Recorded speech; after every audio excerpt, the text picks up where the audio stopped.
Saat malam tiba, Jack menyimpulkan berdasarkan sisa pesawat yang tersisa di lokasi, kokpit seharusnya masih utuh. Asalkan kita bisa menemukan pemancar sinyal di dalamnya, kita bisa memanggil bantuan dan meninggalkan tempat ini. Dan ini juga mengingatkan Kelly, karena dia melihat asap tebal di lembah. Ada asap tebal keluar dari lembah. Sepertinya tempat jatuhnya kokpit, dan menyatakan kesediaan untuk mencarinya bersama.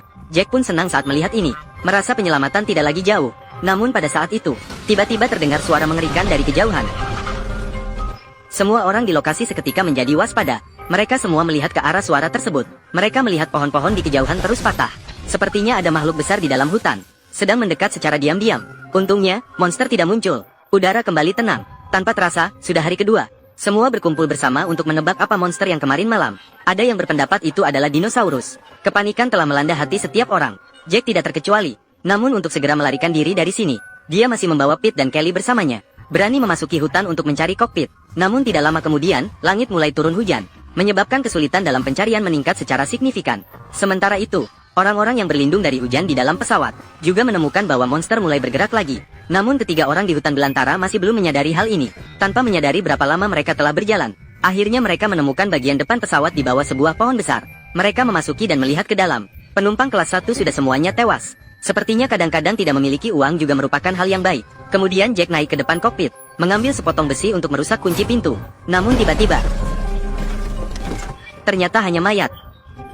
Jack masuk ke kokpit dan mulai mencari alat pemancar. Namun pilot tiba-tiba terbangun, menyebabkan keduanya terkejut. Setelah memastikan bukan mayat hidup, Jack segera pergi untuk memeriksa kondisi pilot. Untungnya hanya mengalami sedikit gegar otak, dan tidak ada masalah serius. Pilot juga menceritakan kepada Jack penyebab kecelakaan pesawat. Ternyata pesawat kehilangan sinyal begitu memasuki wilayah laut ini. Sinyal hilang. Untuk memastikan keselamatan, sang pilot ingin memutar balik. Namun tiba-tiba diserang oleh aliran udara misterius, menyebabkan pesawat hancur dalam sekejap. Kemudian ia pingsan. Berdasarkan data sebelumnya, saat ini, jarak ke daratan setidaknya beberapa ribu kilometer. Tim penyelamat sama sekali tidak bisa melacak posisi kita. Mendengar ini, Jack dan Kelly hancur berkeping-keping. Saat putus asa, sang kapten tiba-tiba teringat ada radio cadangan. Namun setelah dia mengoperasikannya, tapi dia menemukan bahwa pemancar sinyal sudah rusak. Keadaan sudah seperti ini. Semua orang hanya bisa kembali ke perkemahan dan merencanakan langkah selanjutnya. Namun pada saat itu, tiba-tiba terdengar suara aneh dari luar. Pesawat juga mulai bergoyang. Semua orang ketakutan dan segera melihat ke arah jendela. Dia berada di luar. Apa?